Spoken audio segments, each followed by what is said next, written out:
시청자 여러분 안녕하십니까. 이제 12월 9일 벌써 이제 오찬 시간이 됐는데요. 지금부터 전학현의 안보정론을 시작하겠습니다. 우선 첫 번째 뉴스, 우리 국민의힘 이제 김종인 총괄위원장이 들어섰습니다. 들어서다 보니까 지금 언론의 초점이 말이죠, 이 김건희 씨에 대해서 집중적으로 몰리고 있고, 그 다음에는 김병준, 그 다음에 김종인 총괄위원장과의 갈등설을 부각시키려고 하는 언론의 집중적인 취재가 이루어지고 있어요. 그러다가 최근에는 이제 이수정 또 노재승 씨의 과거의 발언을 가지고 또 많은 문제 제기를 하고 있고 논쟁이 확산되는 국면에 있습니다. 그래서 저도 이미 말씀을 드린 대로 이 언론의 이러한 말하자면 이 언론 이미 다 기울어진 거 여러분들 다 아시지 않습니까? 여기에 국민의힘 지도부 방송에 나가시는 분들이 말려들면 되지 않겠다, 말려들어서는 안 되겠다라는 말씀을 드렸는데요. 지금 오늘 보도를 나오는 걸 보면 이 이준석 대표를 비롯한 지도부 또 김병준 위원장 마찬가지, 제가 이미 어제와 그제에 이어서 제기했던 문제점 이제 국민의힘도 제대로 인식을 하고 있는 것 같아요. 그래서 이 지도부는 물론이고 이 방송 출연이 많은 분들에게 이제는 한 목소리로 가자, 그리고 지금 이제 코로나 극복과 관련된 얘기 이외에 다른 얘기에 대해서는 자제해 달라라고 하는 일종의 얼리 워닝이 발표가 됐습니다. 그리고 또 하나 이제 차이점 중에 하나는요, 이 노재승 씨와 관련해서는 지금 현재 국민의힘 선대위에서 굉장히 고심에 고심을 거듭하고 있고, 여러분들 잘 아시다시피 조동현 씨의 경우에는 이미 기득권자이기 때문에 당 차원에서 뭐라 그럴까요, 사퇴를 시키기 전에 조동현 씨 스스로 물러나는 모양새를 갖췄거든요. 근데 현재 노재승 씨의 경우에는 당에서 밀쳐낼 경우에는 지금 뭐 필요할 때는 불러드리고, 이러한 청년인데 또 이렇게 비판을 받으니까 몰아낸 이러한 약삭빠른 이런 것을 보이는 것은 좋지 않다라는 입장이 당 지도부 안에서 지금 제기되고 있어요. 그렇다 보니까 현재 이 행간을 읽어보면 노재승 씨가 스스로 물러나기를 바라는, 그래서 이 파장을 좀 줄이는 그런 거를 기대하는 것 같은데요. 이 공개적으로 또 이 공론화시켜서 얘기하기는 굉장히 어려운 국면에 빠져 있는 것 같습니다. 그래서 제가 어제 심야 방송을 통해서도 이 노재승 씨 같은 경우는 좋은 점이 많은 거 아니겠어요? 그리고 뭐 청년이라고 하는 특수성을 또 감안할 필요가 있어요. 그리고 더 중요한 것은 지금 뭐 이 공동선대위원장이 더 중요한 것이 아니라 뭐 이제 이준석 대표 비슷하게 30대 중반 아주 젊잖아요. 그러니까 앞으로 한 100세 시대라고, 아마 지금 30대 중반한테는요, 한 120세 시대가 될 거예요. 그러면 앞으로 뭐 수십 년간이 남았는데 이번 공동선대위원장 자리에 본인의 정치적인 명운을 걸 필요가 없다. 그래서 더 뭐라고 그럴까요? 이 비판의 목소리가 커지기 전에 본인의 판단하에 본인의 용태를 결정할 줄 아는 지혜를 발휘하는 것이 좋지 않을까 한다라는 입장을 제가 어제 내보였는데, 어젯밤에 제가 그런 입장을 넣었는데요. 지금 오늘 보도가 나오는 걸 보면 국민의힘 안에서도 스스로 좀 물러나는 것이 낫지 않겠느냐 하는 쪽이 중지인 것 같습니다. 그래서 이 문제도 빨리 매듭이 지어져야 되겠다, 이렇게 말씀을 드리고 싶고, 그 다음에 중요한 이 색깔의 변화를 하나 말씀드리겠는데, 이미 우리가 다 예측했던 것처럼요, 김종인 위원장이 영입되기를, 자리를 차지하기를 바랄 것 중에 하나는 바로 중도, 그리고 탈진보 인사, 이런 것들이 핵심이지 않습니까? 그 연장선상에서 이용우 무소속 의원, 호남에서 유일한 무소속이에요. 이용우 의원이 영입이 됐고, 지금 오늘 보도를 보면 또 아주 정치적으로 상징성이 많은 그러한 이 젊은 청년들이 대대적으로 우리 국민의힘으로 몰려오고 있다라는 보도가 되고 있는데요. 그 중에 하나가, 이 청년은 아니지만요, 정치적인 상징성이 있는 탈진보 인사 중에 하나가 바로 고건 전 총리의 아들, 고진 씨로 지금 알려졌습니다. 그래서 국민공감 미래정책단, 여기에 공동단장으로 선임이 됐습니다. 그래서 이러한 내용을 가지고 쭉 말씀을 드리고, 지금 또 하나 이제 추가적으로 법률 관계인데요. 수원지검의 김학의 사건과 관련된 이성윤 공소장 유출, 이 수원지검 수사팀이 아무 죄도 없이 수사 열심히 잘했는데 칭찬은 받기는커녕 실세 건드렸다 이거죠. 괘씸죄에 걸렸어. 그래서 공수처가 압수수색 영장까지 발부 집행하면서 수원지검 수사팀을 수사에 나섰어요. 그런데 이미 여러 차례 보도가 됐습니다만은 현 여권의 여권과 코드를 맞추는 애완견 검사가 이 공수처 유출에 개입된 것이 아니냐. 그러다 보니까 시간은 가고 유야무야 되고 발표도 안 하는 거 아니냐. 이게 수원지검 수사팀의 반발 원인이었거든요.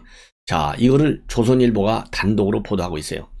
이성윤의 최측근 바로 밑에서 당시에 서울중앙지검장 이성윤 밑에 있던 차장검사쯤 되겠죠. 이제 검사장으로 승진했다고 하는데 대충 누구인지 짐작이 갑니다.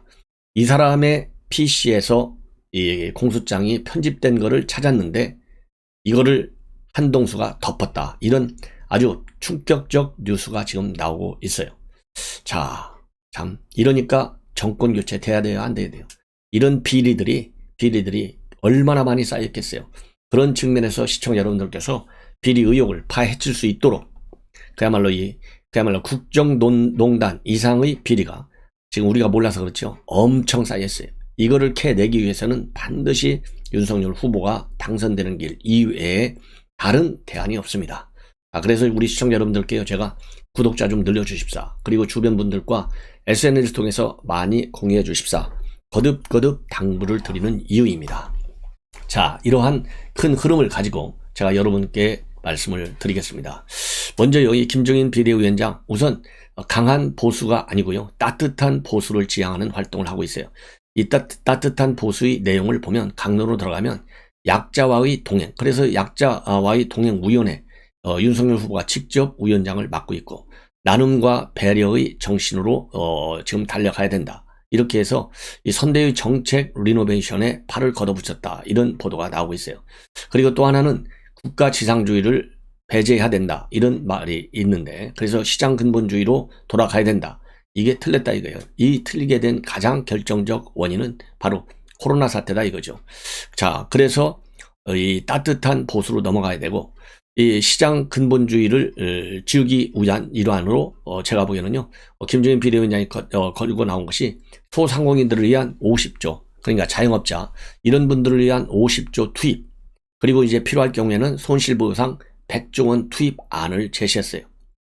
자, 그리고 이제 이런 자유주의에 관해서 김병준 상임위원장이 말하자면 자유주의를 좀 주장하는 거 아니에요? 이 얘기와 관련해서 김종인 위원장은요, 흔히들 얘기하는 국가주의니 자유주의니 하는 얘기는 정당 정치에서는 의미 없는 논쟁이다. 예, 그리고 윤석열 후보가 자유주의 경제학에 심취했다는 얘기와 관련해서는요, 이거는 나이브한 생각이다. 아무리 심취했다 하더라도 지금은 자유주의 경제로는 해결할 수 없다. 이렇게 주장을 밝히고 이 연장선상에서 100조 원의 예산 투입 이거를 주장했어요. 자, 그러다 보니까 이거를 이제 1호 공약이나 마찬가지죠. 이 100조 원 투입과 관련해서 송영길이가 바로 이제 받고 나섰어요. 그런 편 송영길 주장이 말이죠. 소상공인 자영업자 100조 원 손실 보상 구체화하기 위해서 각 당 원내대표를 포함한 사자 회동을 하자 이렇게 제안하고 나섰는데요.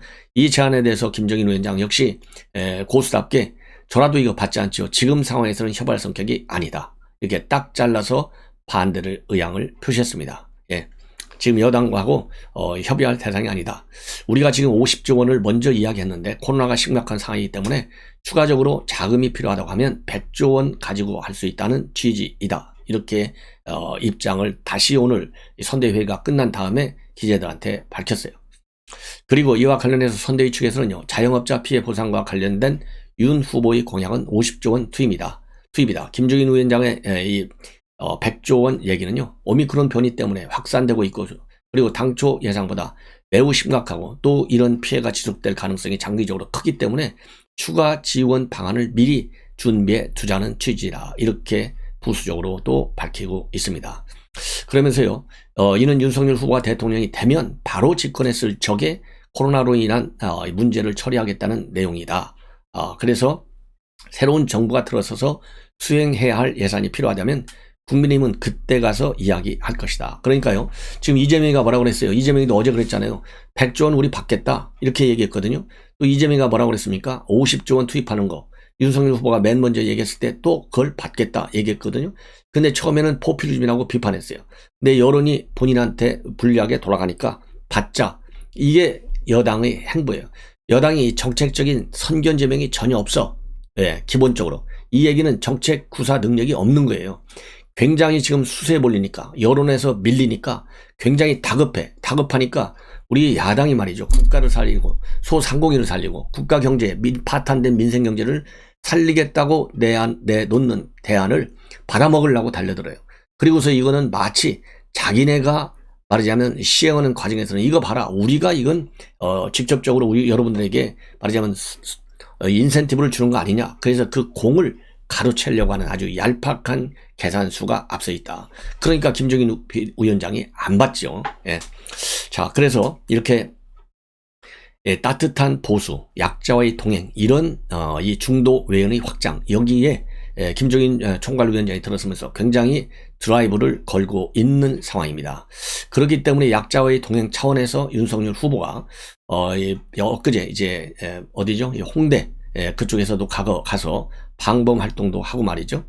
그리고 범죄 피해자들의 트라우마 이거 방치되어 있는데 이거 반드시 예방은 물론이고 피해자 이 재활을 위해서 많은 지원을 하겠다, 이런 입장을 지금 표명하고 나선 상황입니다. 자, 이러다 보니까 말이죠. 지금 현재 메시지들이 갈팡질팡하고, 조금 전에도 말씀드린 대로 이수정 이런 사람들 얼마나 방송에 많이 나와요. 패널 정치 그만하라. 제가도 얘기했잖아요. 이거 이수정한테 모든 초점이 지금 맞춰지는 거예요. 예를 들자면 또 김건희 씨한테 초점이 맞춰져. 윤석열 후보의 메시지, 김종인, 그 다음에 이준석, 그 다음에 김병준, 이런 말하자면 선대위 책임 인사들의 메시지가 우리 국민들한테 전달이 돼야 되는데요. 엉뚱한 내용으로 지금 초점이 흐려져요. 그리고 이거를 본인의 정치적 이해관계를 우선시해가지고요, 매일같이 어른을 대고 똑같은 얘기를 반복하는 또 인사들이 있어요.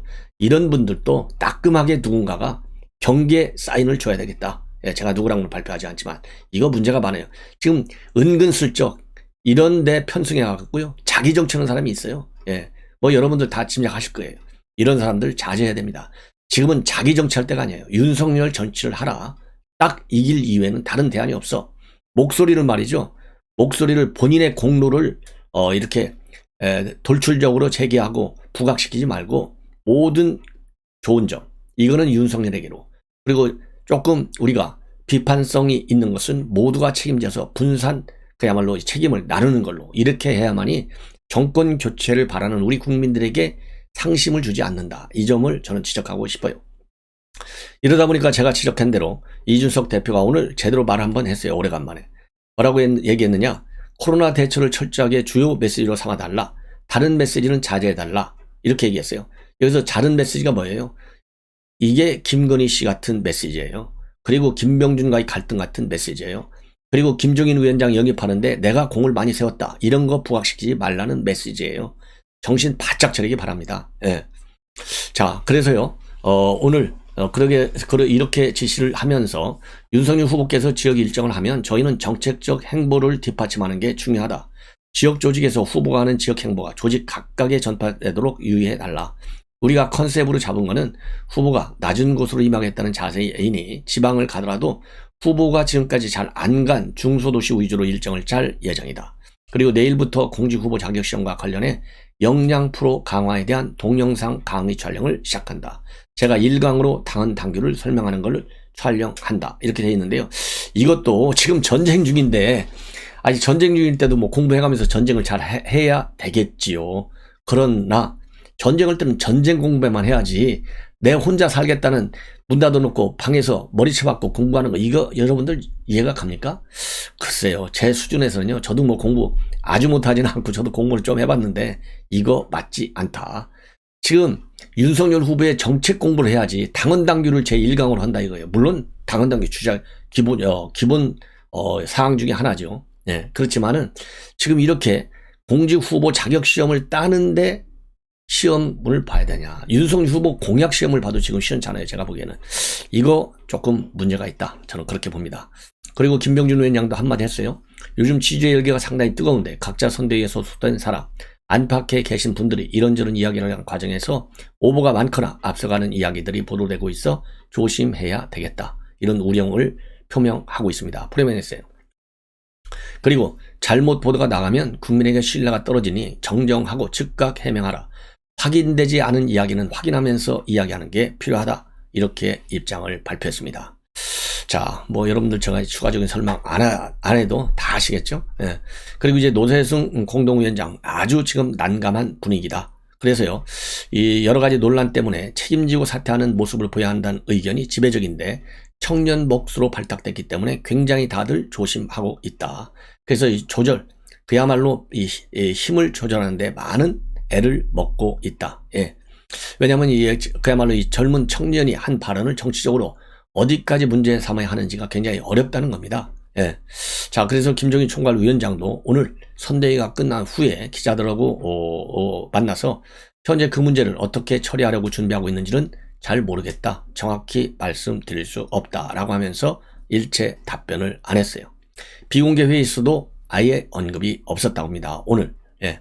자, 그래서 수십 명이 둘러앉은 자리에서 터놓고 논의하기에는 굉장히 부적절한 문제를 보고 있고 서로 눈치껏 시시하는 분위기이다. 그래서 거치 논란 민감하게 다루는 것은 무엇보다도 노재승 위원장 본인에게 당장 스스로 사퇴할 의사가 없기 때문으로 알려져 있습니다. 그리고 자칫 잘못하면 강제로 끌어내리는 모양새가 될 경우에는 2030 지지층이 돌아설 수는 있다는 우려도 깔려 있다고 합니다. 그래서 어제 노 위원장에게 우회적으로 자진 사퇴를 권유했으나 받아들여지지 않았다. 그래서 본인 용퇴만을 기다리는 상황이다. 이것이 복수의 선대위 관계자가 밝힌 내용입니다. 그리고 이양수 수석 대변인도요, 오늘 본인 여러 가지 염려와 지적을 고려해서 심도 있게 거치 문제를 고민하고 있는 것으로 알고 일단은 본인에게 판단을 맡기는 것이 도의일 것 같고 모든 가능성은 열어두고 있다. 여기까지 나왔습니다. 그리고 권성동 사무총장도 사과하고 새로운 몸과 마음으로 한번 해보겠다는 청년의 청을 들어줘야 하지 않겠냐. 기성세대가 필요할 때 불렀다가 필요 없어지면 그냥 자르나 이렇게 반문하고요. 사람이 살다 보면 젊은 시절에 이런저런 실수도 할 수 있는 것이다. 앞으로의 인생이 창창하게 남아있다. 이렇게 밝히고 있어요. 자, 한번 기다려 보시죠. 자, 그리고요, 이번에 이제 호남에서 유일하게 무소속에 있던 이용호 의원이 공동선대위원장에 임명이 됐고 오늘 처음으로 이 회의에 참석을 했습니다. 자, 이 회의에 참석해서 한 얘기를 보면요, 호남은 정치적으로 한 곳에 몰빵하지 말고 분산 투자할 필요가 있다. 엊그제 국민의힘 입당 이후에 비난과 격려를 평생 먹을 만큼 먹었다. 얼마나 문자폭탄 받았겠어요. 더군다나 호남 지역에서 계란을 한 바구니에 담지 말라는 말이 있고 호남 의원 중 유일하게 비민주당이었는데 저 하나쯤은 이런 차원에서 국민의힘에 투자해도 되는 것 아니냐. 저를 비판하는 호남 분들은 이번 대선에 국민의힘에 파견 투자했다고 긍정적으로 봐달라. 정권교체 여론이 높은데 그런 결과로 이어진다면 호남은 고립되지 않을까 우려하는 분들도 많다. 제가 호남을 대변하고 소통의 창구가 되도록 하겠다라고 밝혔습니다. 자, 이 분위기 여러분들 제가 뭐 설명하지 않아도 충분히 아시겠죠? 이 호남에서 무소속인 것도 그런데요. 무소속으로 당선될 정도가 되면 신망이 크다는 얘기가 아니겠어요? 신망이 큰 사람이 선택한 결정, 존중해 주는 것이 유권자로서의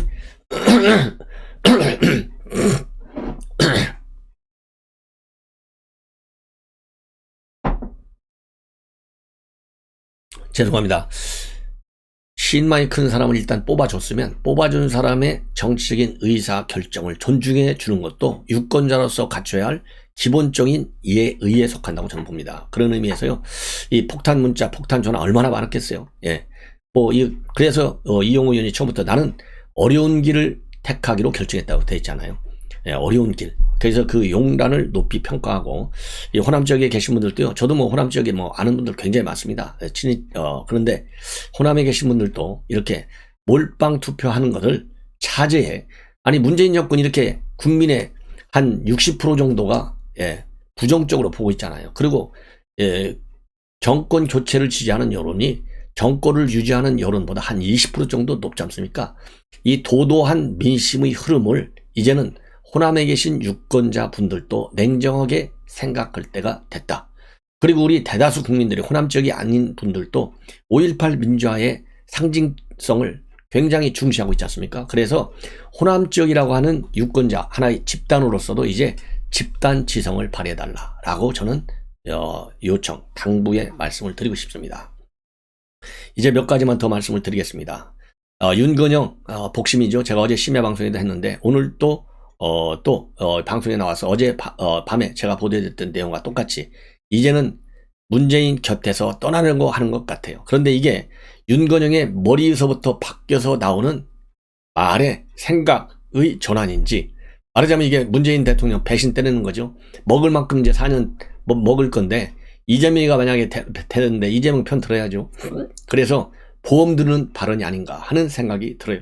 왜냐하면 민주당에서 나름대로 이렇게 이 윤건영은 복심 중에 복심이잖아요. 이런 사람이 이렇게 돌았을 때는요, 뭔가 정치를 이어가는 관계가 걸려 있어. 안 그러고서는요, 민주당 사람들이 하는 얘기를 믿을 수가 없어요. 다 그런 건 물론 아닙니다.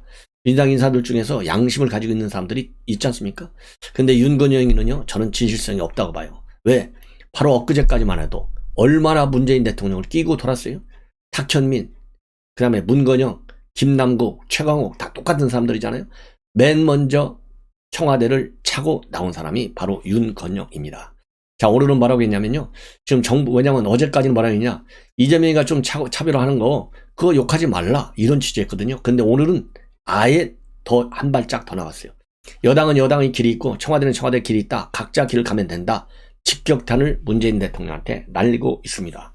뭐라고 되어 있냐, 오늘 CBS 라디오에서 이재명 후보가 현 정권의 공과를 지적하는데 청와대와 교감한 것이냐라는 질문과 관련해서 청와대는 코로나로 인한 국가적 위기를 돌파해야 될 그런 역할과 임무가 있다. 이렇게 얘기하면서 정부 여당은 정부 여당의 길이 있고 청와대는 청와대의 길이 있다. 각자의 길을 가면 된다. 결별하라 이겁니다. 그렇지 않으면 이재명이 죽는다는 얘기예요. 그래서 서로 생각이 다르니까 각자 가라는 거 아닙니까? 자, 그래서 이게 이재명 후보가 살짝 청와대 가고 결을 달려고 하는데 각자 다른 길로 가려고 하는데 친문들이 지금 그러면 이재명이 때리거든요. 그러니까 친문의 핵심인 윤건영이 본인이 내가 매를 맞겠다. 나를 따르라. 이제 이재명한테 청와대와 차별하더라도 욕하지 마. 일종의 메시지예요. 예. 자, 그래서 이 복심인 이 사람이 정무실장을 맡고 있는데 이렇게 차별화에 대해서 이제 완전히 선을 긋고 나섰어요. 예.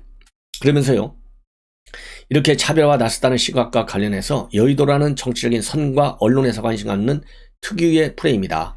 잘한 것은 잘한 대로, 못한 것은 성찰을 통해서 대안을 만들자는 것인데 언론과 야당의 입장에서는 차별화라는 걸로 빈틈을 헤집고 들여오른다. 차별화라는 걸로 빈틈을 헤집는 게 아니라 윤건영이가 살기 위해서, 살아나기 위해서 배신을 때리는 것이다. 저는 그렇게 보고 싶어요. 그리고요, 이 전날 민주당 토론에서 현 정부의 인사 문제, 부동산 문제에 대한 지적이 나온 것과 관련해서요, 문재인 정부가 온전히 100점짜리 정부라고는 생각하지 않는다. 잘한 것은 잘한 대로, 못한 것은 못한 대로 성찰해야 한다. 그리고 이재명 후보가 부동산 정책을 비판하는 것과 관련해서는요, 대단히 유연하게 정책을 구사하고 있고 가치와 방향을 포기하지 않는 범위 내에서 정책이 성공하기 위해서는 국민과의 호흡이 매우 중요하다. 이렇게 주장을 하고 있어요. 여러분들 윤건영 제가 더 이상 평가하지 않겠습니다. 어떤 사람인지, 그리고 지금 얘기한 발언의 의미가 어디에 있는지. 그러니까 야, 이재명 당신 떨어지는데 내가 이 한마디 갖고 지금 엄청 살려주고 있어. 알지? 윤건영이 잊지 마. 이 메시지 주는 거예요. 그리고 문재인 대통령, 나는 이제 갈 길 갈 거니까 더 이상 나 시비하지 마. 친문 강성들 함부로 다 건들지 마. 그러면 내가 더 이재명 쪽으로 갈 거야. 이런 엄중한 메시지라고 저는 판단을 합니다. 예. 자, 이제는 말이죠, 이 고건 아들을 비롯한 이 청년들, 그리고 아주 특징 있는 정치적 상징성을 가지고 있는 분들의 윤석열 선대위 참여가 현실화되고 있어요. 그래서 이 고진은 60세인데요. 한국모바일산업연합회 회장이에요. 서울대 전자공학과를 나와서 미국 시라큐스대에서 컴퓨터 공학 석박사 과정을 마친 ICT 분야 전문가입니다. 그래서 국민공감 미래정책단의 공동 단장인데요. 이 고건 총리 부친이고 조부가 고형곤 전 의원입니다. 굉장히 어려운 과정을 거쳐서 영입이 됐는데 여기에 결정적 영향력을 행사한 사람이 바로 누구냐? 윤진식 전 대통령 실장입니다. 선대위 특별 고문으로 되어 있죠. 이 윤진식 씨의 제안으로 인해서 최종적으로 민주당 탈당하고 입당을 하게 됐다. 국민의힘. 그리고 참고적으로 이 고진 씨는요, 윤석열 후보의 대광고등학교 1년 후배로 대광초등학교 이렇게 돼 있고, 그 다음에 전 진천 국가대표 선수 촌장 신치용 씨 66세인데 이분도 선대위에 합류를 해서 직능총괄본부 산하의 체육지원본부장에 선임이 됐습니다. 그래서 배구 선수 출신인데요. 97년도에 삼성화재 창단과 함께 지휘봉을 잡아서 리그 9연패를 이뤄낸 분이고 배구 국가대표팀 감독도 지냈고 그 다음에 신치용 전 촌장의 아내 전미애 씨와 딸 신혜인 씨 여자 농구 선수 출신, 사위는 박철우 씨 현역 배구 선수입니다. 자, 그리고요 또 북한에서 0.1% 상주축에 해당되는 김금혁 씨도 윤석열 후보의 청년위원회에 합류를 했습니다. 그래서 이분은 김일성 종합대학을 다니다가 해외 유학생으로 선발돼서 중국 베이징 어학원 대학에 입학을 했고 또 이 비밀 유학생들하고 독서회를 조직했다가 보위부에 적발이 돼서 탈북해가지고 고대 정액과를 졸업한 분이에요. 자, 이분은 정예찬 씨, 장예찬 씨의 권유로 선대위에 합류를 했습니다. 예. 자, 이렇게 해서요, 많은 그야말로 능력 있는 상징성이 큰 청년들마저도 우리 윤석열 선대위에 속속 합류하고 있다. 그리고 또 여명 서울시의원 비례대표 의원이죠. 그 다음에 이기인 성남시 의원 이런 젊은 분들도 홍준표 유승민 전 캠프에서 대변인 역할을 했는데 전부 다 이 선대위 공동 청년 본부장으로 영입이 됐습니다. 자, 이렇게 하고요. 이제 마지막으로 뉴스 하나만 더 전해드리고 그리고 마무리를 하겠습니다. 뭐냐면 말하자면 아까 말씀드린 대로 이 이성윤 공소장 유출이 됐다. 이게 지난 5월달 얘기예요. 그래서 박범계가 즉각적으로 이 대검에 감찰을 지시했어요. 그래서 한동수 감찰부장은 아주 조국이 사퇴하기 직전에 임명한 친조국파 애완견 중에 애완견, 윤석열 징계에 맨 앞장선 사람 중에 한 사람, 그리고 판사 출신입니다. 당연히 뭐 민변과 같은 좌파 출신 인사예요. 이 한동수가 이성윤 공소장이 유출됐다고 하는 감찰을 실시한 성윤, 말하자면 당시 중앙지검장 아주 최측근 PC에서 나왔는데 이것을 덮었다. 이렇게 지금 조선일보가 단독으로 보도하고 있어요. 그래서 이 대검 감찰부는 이 한동수 감찰부장 지시로 그 내용을 정식 이 감찰로 전환하지 않고 진상조사한 내용을 두 차례 법무부에 보고했는데 법무부 보고할 때요. 이 이성윤의 최측근 검사장급 승진해서 이제 검사장이 됐어요. 지금 현재. 이 사람에서 나왔다는 얘기, 그리고 또 다른 애완견 검사에서 나왔다는 얘기는 쏙 빼고 보도했다고 합니다. 자, 이게 그래서요. 이 한동수 이런 걸 이제 우리 시청자 여러분들, 우리 국민 여러분들, 시민단체 다 알잖아요. 한동수에 대한 고발 조치를 즉각 할 필요가 있다. 이렇게 저는 판단이 됩니다. 그래서요. 당시에 지난 5월 달에 대검 감찰부가 조사를 해보니까 포렌식 대상자 유출 의혹이 있는 검사가 22명이에요. 22명까지 됐어요. 자, 22명이었는데 이 22명 중에는 수원지검 수사팀은 아예 들어가지도 않았어요. 왜? 수원지검 수사팀은 공소장 검색을 아예 하지 않았기 때문에 포렌식 대상에서 처음부터 제외됐어요. 그런데 이렇게 아무 죄가 없는 수원지검 수사팀을 최근에 공수처에서 압수수색 영장을 받아가지고 대검 이 서버를 압수수색해서 메신저를 누가 주고받았는지를 조사하는 거예요. 그러니까 수원지검 수사팀이 열받아가지고 반발하는 입장문을 내놓은 거예요. 그래서 대검 감찰부가 그동안에 조사를 했는데 조사 결과를 왜 발표하지 않냐? 발표해라. 예, 이거를 얘기한 거예요. 근데 김호수가 발표도 안 해. 그리고 발표도 안 하고 말이죠. 그리고 공수처가 이렇게 이 검찰들을 지 멋대로 압수수색하는 거를 막아라. 이렇게 되니까요. 지금 공수처에서 수사하고 있기 때문에 자기가 개입하기가 상당히 조심스럽다. 표현이요. 제가 인용하는 표현이에요. 이건 조심스럽다는 것은 제 얘기가 아니라 조심스럽다는 거예요. 아니, 검찰총장이 공수처가 거의 불법적으로 하는 압수수색, 불법적으로 압수수색하다가 이정섭 당시 수원지검 수사팀 부장검사가 항의하니까 그러면 이거 압수수색 안 하는 걸로 하겠다. 이렇게까지 엉터리 압수수색을 하는 공수처에 대해서 말 한마디 못하는 것이 이 김호수예요. 그러면서 결국은 사필 규정의 결과가 나올 것이다. 이렇게 해서 도망가기 바쁜 게 김오수예요. 그래서 지금 문제가 됐는데 그 이전에 이렇게 지난 5월 달에 공소장이 유출돼가지고 박범계가 지시해서 조사를 해보니까 이성윤이의 측근 검사장과 또 다른 검사 PC에서 공소장 내용이 담긴 워드 파일이 발견됐어요. 다 둘 다 이성윤이 밑에 있는 사람들이에요. 그런데 물론 이 사람들 거가 그대로 언론에 유출됐느냐 안 되느냐는 별도로 이제 파악을 해야 되는데, 예. 그렇지만은 상식적으로 보면 공소장 편집본을 이 검사장하고 또 다른 검사가 가지고 있다, 컴퓨터에. 그러면 거기서 유출될 가능성이 가장 많다고 봐야 되는 것이 합리적 추론이 아니겠습니까? 그럼에도 불구하고요, 22명으로 압축을 해놓고, 그러면 대충 다 알 거 아니에요. 더군다나 2명이 딱 파악됐으니까. 이 사람들은 보고를 박범계한테 안 해. 그러니까 박범계가 어제 뭐라고 그랬어요. 계속 공수처를 끼고 들잖아요. 예, 공수처를 끼고 들고 공수처가 1차적으로 죄가 있는지 없는지 공수장 유치 거기서 판단할 것이다. 공수처가 올바른 수사를 하고 있다. 이렇게 두둔하고 있지 않습니까? 만약에 대검에서 말이죠. 제대로 박범계한테 이거를 보고했다라고 한다면 그렇게 공수처 끼고 드는 이 박범계 입장문이 나올 수가 있겠어요? 상식적으로. 그럼에도 불구하고 공수처를 끼고 돌았다 박범계가. 그러면 박범계 바로 잘라내야죠. 예. 그래서 이게 김호수도 문제, 박범계도 문제. 가장 큰 문제는 한동수예요.